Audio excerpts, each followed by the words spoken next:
त दादू जी अदालत सीता रोड में मुबैना आबकात कंदड़ डॉक्टर असमत तूर केस में गिरफ़्तार जवाबदार शमन सोलंकी के 7 ॾींहनि जे जिस्मानी रिमांड ते पुलिस हवाले कयो आहे। जॾहिं त ईंदड़ ॿुधणीअ ते हाज़िरी यकीनी बणाइण जी हिदायत कई वई आहे।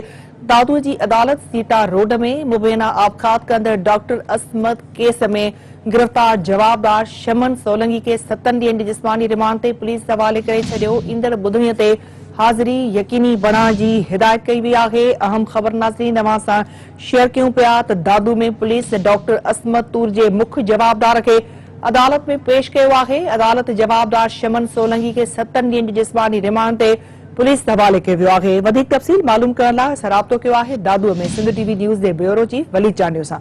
जी वली।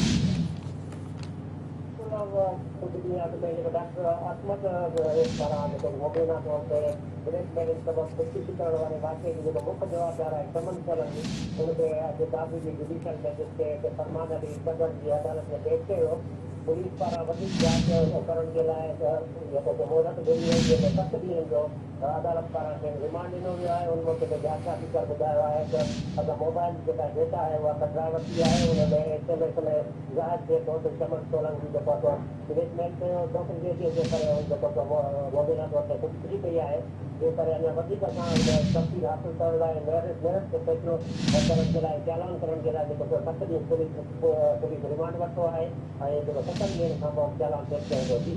ठीक आहे वली अपडेट करण लाइ वॾी महिरबानी अवां जी।